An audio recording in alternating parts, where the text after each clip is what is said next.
Hello and welcome back to Indie The wisdom of Gamer. enlightenment is inherent in every one of us.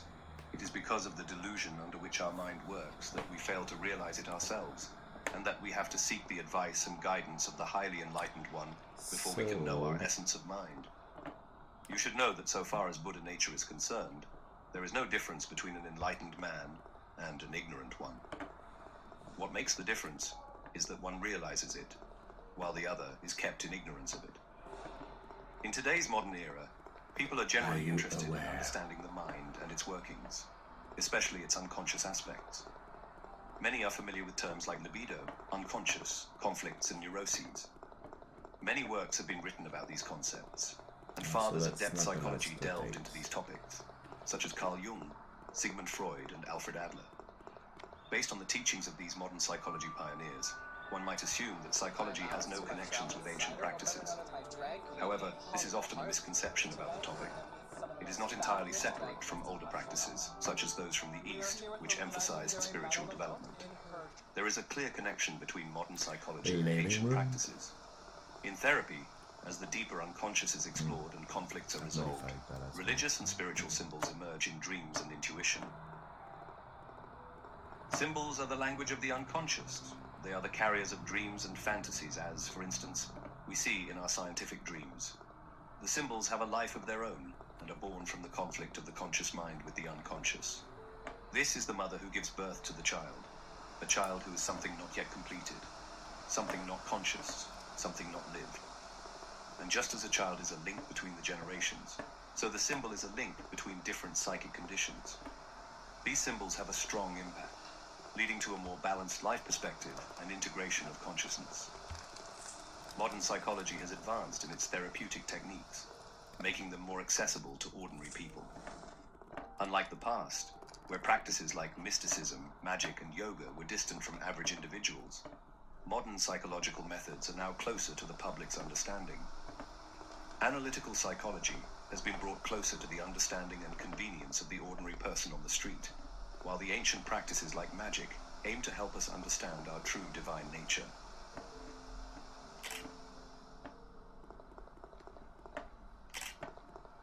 When discussing the topic of magic, I'm not referring to the flashy and often sensationalized portrayals that we see in Hollywood movies or popular culture, such as the magic depicted in the Harry Potter series, or the superstitions surrounding the ominous practices of black magic and witchcraft. Instead, I'm referring to a much more ancient and profound concept, a tool that has been used for self-development and personal growth for centuries. In this context, being a practitioner of magic doesn't involve the ability to conjure fireballs. Instead, it involves delving into the depths of one's own mind and exploring the hidden aspects of the psyche. It's about mastering the inner workings of the mind. Magic and its connection to the mind forms the foundation of a perspective that can be compared to two sides of the same coin. I've moved too many things now. Consider for a moment the intersection of analytical psychology and magic. These two seemingly different fields can be thought of as complementary components of a larger framework. Just as the body and mind are interconnected and interdependent, analytical psychology and magic aim to integrate and harmonize various aspects of human existence, creating a holistic approach to personal development. Picture this framework as a coin. On one side you have analytical psychology, the left hemisphere aspect. This side represents logic, strategy, and analytical thinking. It's akin to the masculine energy, characterized by structured and goal-oriented approaches to understanding the human experience. This is the realm of rationality, where systematic exploration of thoughts and behaviors takes place. On the other side of the coin, you have magic, the right hemisphere aspect. Here, you find creativity, intuition, and a more holistic understanding of the world. This side is often associated with feminine energy, emphasizing interconnectedness and the recognition of patterns beyond linear analysis. It's the domain of intuitive insights and a broader perspective on human consciousness. It's important to dispel any misconceptions that might arise from historical associations with superstitions. In reality, magic, as I'm referring to it, aligns closely with the subjective realm of psychology. Both magic and psychology contribute to enhancing self-awareness and fostering personal growth. And also, both sides of the coin are incredibly useful. Don't fall into the illusion of duality. Yin and yang do not exist without each other. black and white, light and dark, all parts of the same thing.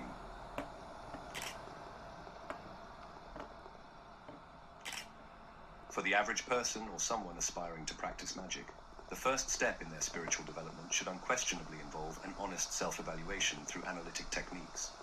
Without this deep self-awareness, we cannot effectively access the untapped facets of our nature. Achieving this necessary self-knowledge is not as simple as it may initially seem. We must take this endeavor seriously and recognize its complexity. The importance of self-knowledge in the pursuit of magic is clear. Yet as we begin this journey, we encounter significant challenges. At the outset, we're confronted with formidable questions. For instance, what if our interest in spiritual growth is driven by a desire to escape the chaos of everyday life? What if our strongly held beliefs are merely elaborate rationalizations masking underlying feelings of insecurity or inferiority? These concealed motives often lead individuals to seek solace in religion or even in various scientific pursuits. Furthermore, the search for a divine figure, akin to a paternal-like God or an authoritative deity, can frequently be traced back to unresolved issues from our past. The need for fatherly approval and affection, which might have been unfulfilled in our personal history, can manifest unconsciously in our perception of a powerful and awe-inspiring deity. Therefore, recognizing and understanding the true underlying motives that guide our behavior and shape our outlook on life is absolutely crucial. Once this awareness is achieved, we can then turn our attention to exploring the other facet of this coin, our own psyche. Magic as a practical system focuses less on analysis and more on activating the creative and intuitive aspects of a person. While a psychological technique can't fully integrate unless it acknowledges the spiritual side of a person and helps them become familiar with it, this is currently the realm of magic. Analysis aims to embrace the unconscious and acknowledge its coexistence with consciousness. In contrast, magic serves as a technique for realizing the deeper layers of the unconscious, containing power and realizations that historical religious figures like Buddha, Jesus, Krishna, etc. have touched upon. These enlightened individuals strived in various ways to understand themselves and connect with their true divine essence through practices like devotion, meditation, and contemplation. The techniques they used are fundamentally akin to what we now refer to as magic. However, in magic, the entire process has been systematized and refined into a nearly precise science, built upon the recognition of divinity. While only a few may fully grasp their divine origin, everyone can find value in magic to varying degrees, leading to fulfillment and achievement. Magic offers something beneficial and noble for individuals of all sizes, enhancing moral growth and overall development. Regardless of one's scale of achievement, magic can improve one's ability to navigate and comprehend life and the world, both externally and internally. These objectives, grand as they may be, are attainable by every individual.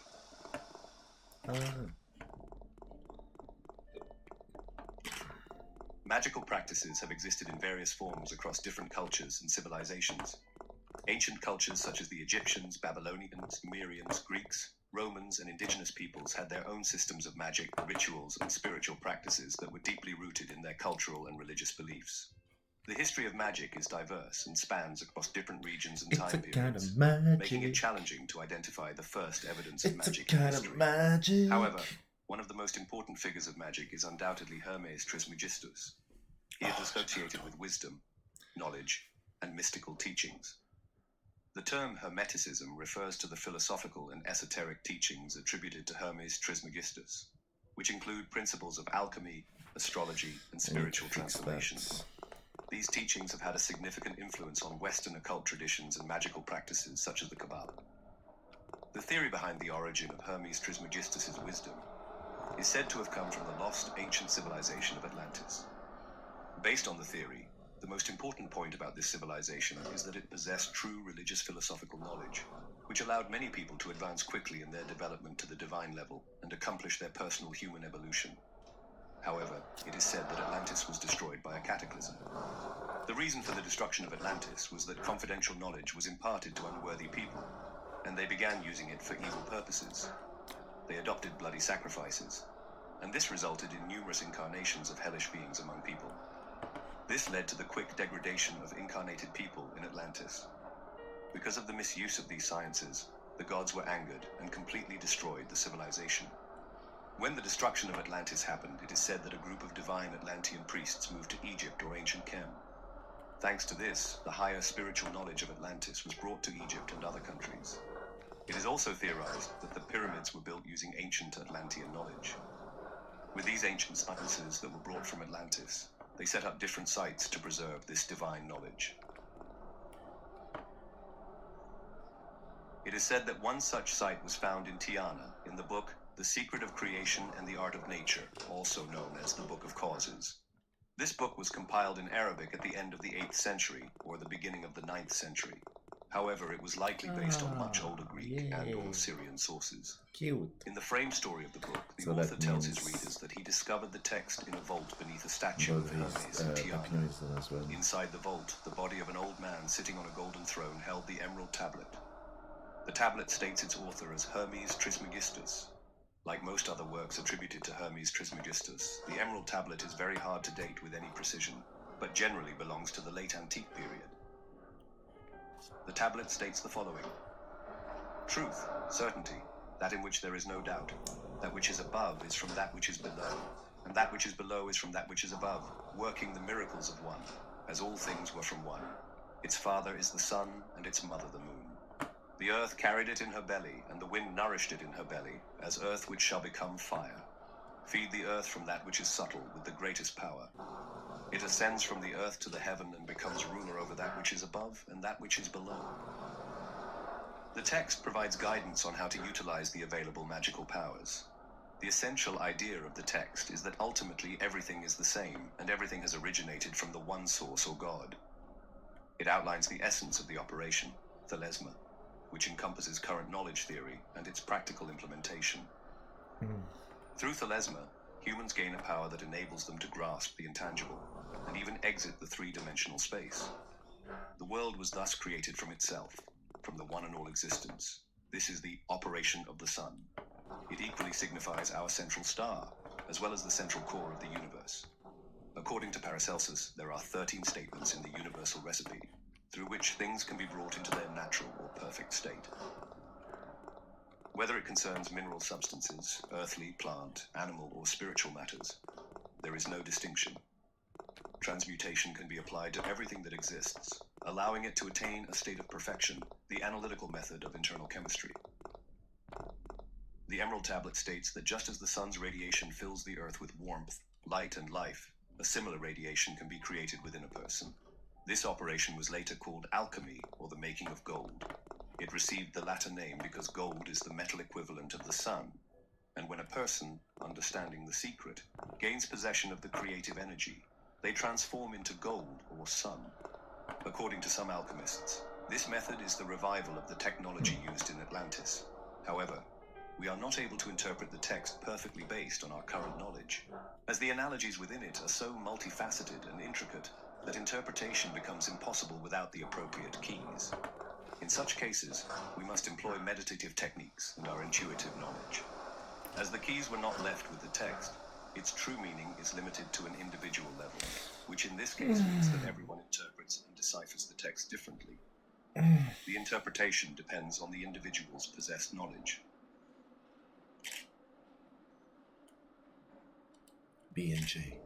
The Emerald Tablet inspires us for union, ascending from earth to heaven and becoming rulers over both that which is above That's and that which is good. below. This is a highly significant concept, portraying the two sides of the same coin, heaven, or the spiritual realm, and earth, the material realm. This concept were previously mentioned, encompassing psychology and magic as a unified whole.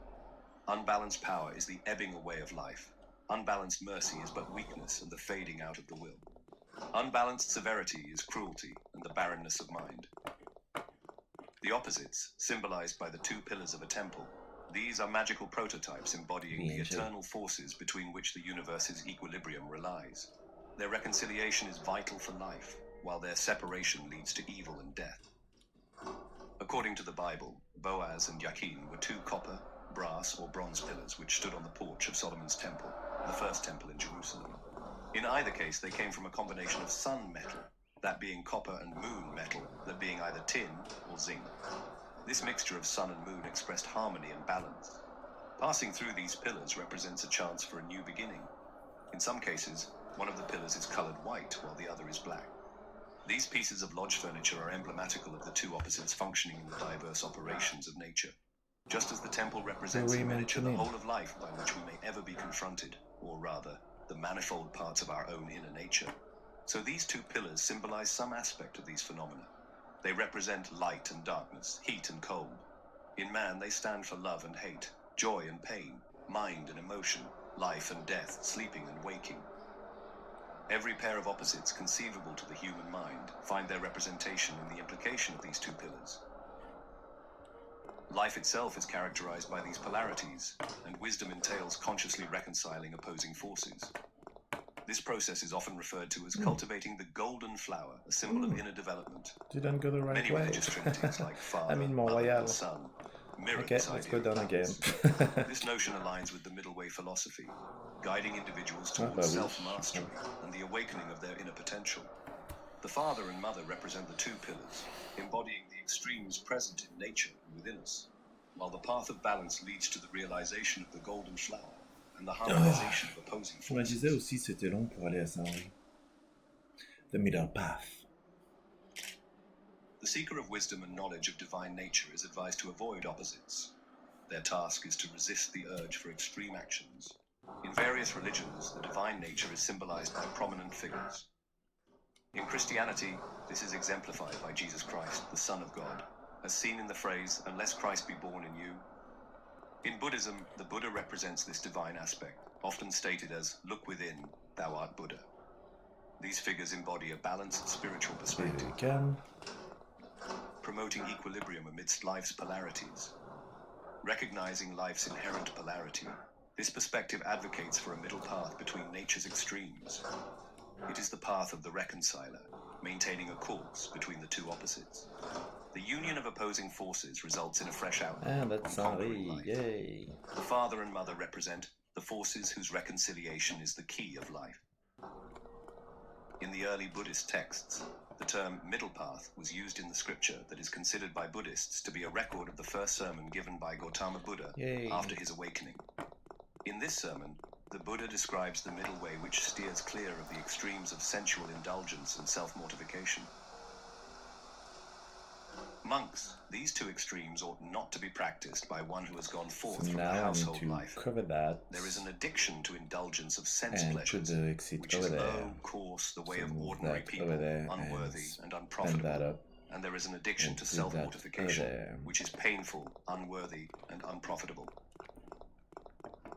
But It for is now, taught that let's go avoiding and both check extremes, how the the Buddha has neighborhood has realized the middle evolved. path. It gives Oh, vision, we can't. gives knowledge, and leads to calm, to insight, to enlightenment, and to nirvana. The middle way refers to a balanced and moderate approach to life and spiritual practice, avoiding extremes of self-indulgence and self-mortification. It encourages practitioners to find a middle ground between indulging in sensual pleasures and extreme asceticism. This concept was a key realization of Siddhartha Gautama, the historical Buddha, after he had practiced extreme asceticism and severe self-deprivation before his enlightenment. A similar idea can be found within the realm of psychology, particularly in Carl Jung's school of analytical psychology known as individuation.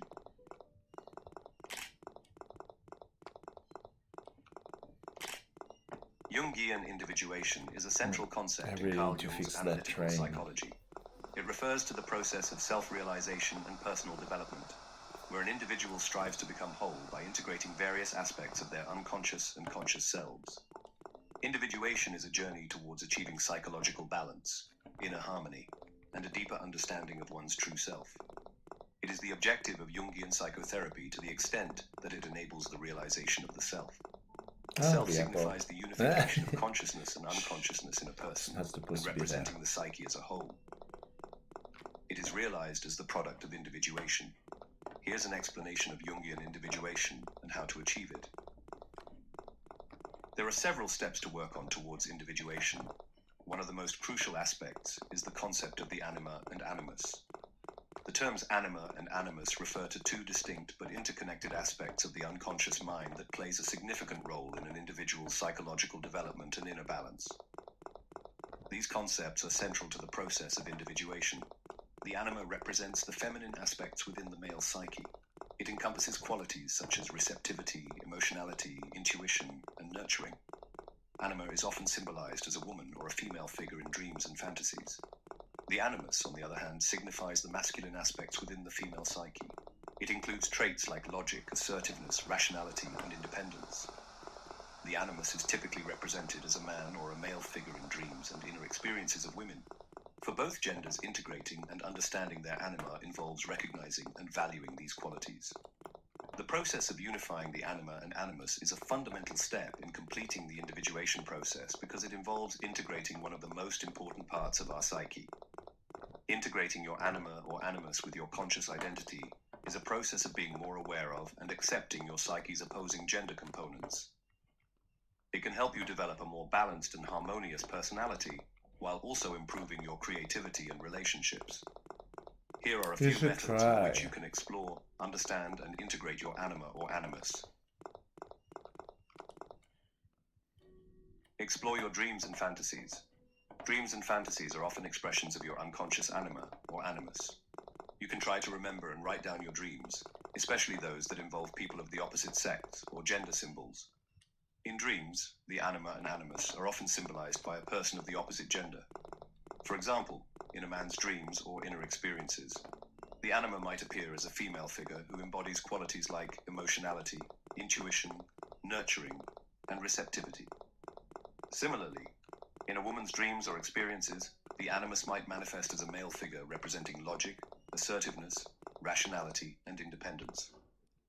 You can also use active imagination, a technique developed by Jung, to engage in a dialogue with these figures and learn from them. You can ask them questions, such as what they want from you, what they can teach you, or what they represent in your life. Reflect on your projections. Projections are when you attribute qualities or feelings to another person that actually belong to yourself. For example, you may feel attracted to someone who embodies your anima or animus, or you may dislike someone who challenges or contradicts it. You can try to identify and examine your projections and see how they relate to your own anima or animus. Project and You can ask yourself reflect. questions such as, what do you admire or resent in this person? What do they have that you lack? Or what do they reflect about yourself? Express your creativity. Creativity is a way of accessing and expressing your anima or animus. You can try to engage in any creative activity that appeals to you, such as writing, painting, music, Creating video dancing, or games. crafts. You can also explore different forms of art and literature that resonate with your anima or animus, such as poetry, novels, movies, or songs. You can use these sources of inspiration to create your own works of art that reflect your anima or animus. Seek balance in your life. Balance is the key to integrating your anima or animus. You can try to find a healthy balance between the feminine and masculine energies in your life, such as intuition and logic, emotion and reason, receptivity and assertiveness, cooperation and competition, etc. You can also seek balance in your relationships with others, especially with people of the opposite sex or gender. You can try to appreciate and respect the differences and similarities between you and them, and learn from each other.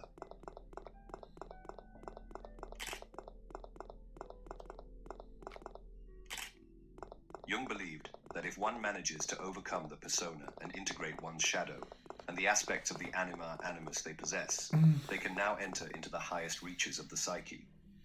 One does not become enlightened by imagining figures of light, but by making the darkness conscious. The Jungian shadow refers to the It's unconscious and time often hidden to- aspects of an individual's personality that are not readily acknowledged or accepted.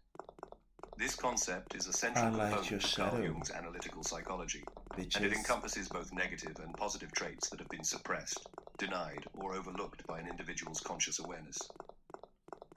The It's shadow time to do archetype the is supposedly things the that you reservoir want of repressed to urges and see emotions that are happening. expressed outwardly in the conscious mind as the very aspects a person dislikes about himself or herself. As the word shadow implies, this archetype is often seen to be a dark force. When a person looks inward and glimpses emotions or behavioral tendencies that are frowned upon by society, he or she may choose not to recognize the behavior as a natural part of the personality. Anger, selfishness, violent tendencies, the quest for unbridled power, and some sexual impulses are examples of the type of behavior a person may choose not to acknowledge. A classic example of the shadow archetype is the character of Batman, since he might be the savior of the city of Gotham, but he is also viewed as a dark force. barely able to keep his anger and love of power under wraps. He has grappled with his demons, and therefore is better able to control them. Most people are afraid to confront their darker side, and often project their faults onto other people instead, leaving them unable to control it, and it takes over them. This avoidance of confronting one's own shadow can lead to a cycle of internal conflict and external projection. When aspects of the self are continually denied or ignored, they can gain a stronger hold on a person's behavior and emotions. This can result in behaviors that seem erratic, out of control, or even contradictory to one's conscious intentions. Here are a few pieces of advice on how to confront and integrate your shadow archetype.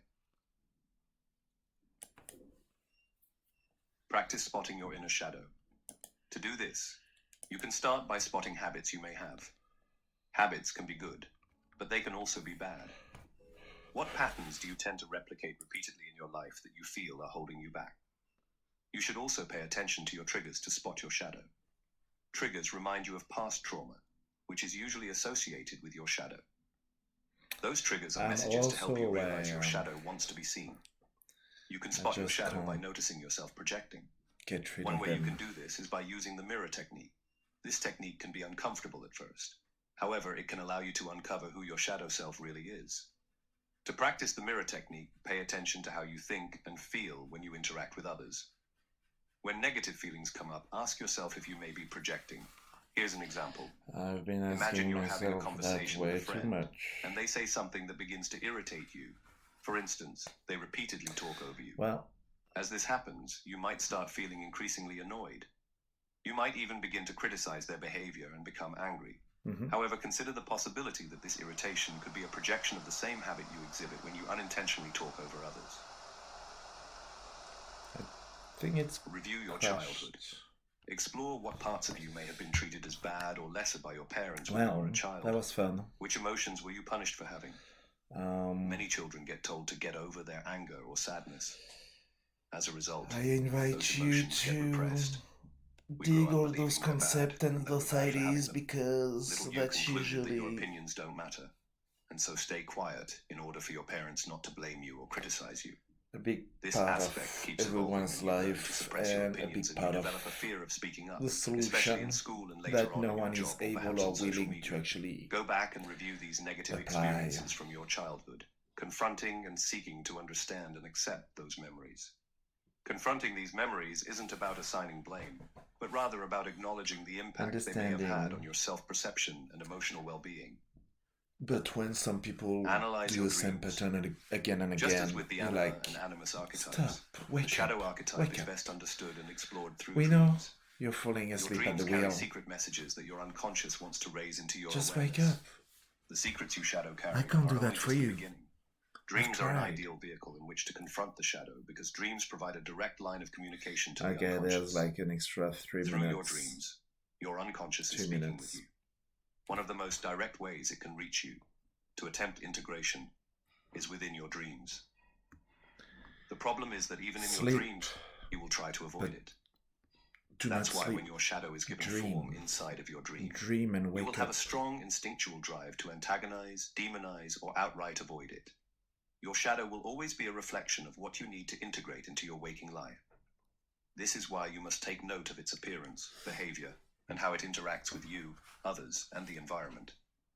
Every aspect of your dream reveals a message for you to help you on your life's journey. These messages are based on information that you picked up unconsciously, since you can only be conscious of so much at any given time. And I dream so Your psyche is much pretty about this intentional with all the warning. dream material it produces, so pay close attention to the interrelations going on between anything your shadow interacts with. From there, you have to analyze and interpret the possible meanings. Put a pen and a notebook next to your bed. This way, if you wake up in the middle of the night and remember your dream, you can jot down a few notes on keywords or images that may help you more fully recall the dream in the morning. Important, I have a don't just pimple write what under my happened, but nose, how you felt in the my dream as eye. well. In summary, the quest for self-discovery and personal growth should involve both ancient wisdom and modern psychology. Balance, self-awareness, and integration of our inner selves are all parts of this inner journey. The teachings of enlightenment and the insights from psychology converge, showing that our potential is often hidden by our own mind's confusion. Modern psychology explores our unconscious and conflicts within. Surprisingly, this connects with ancient practices like magic, which isn't about superstitions and pop cultural misconceptions, but rather about inner development.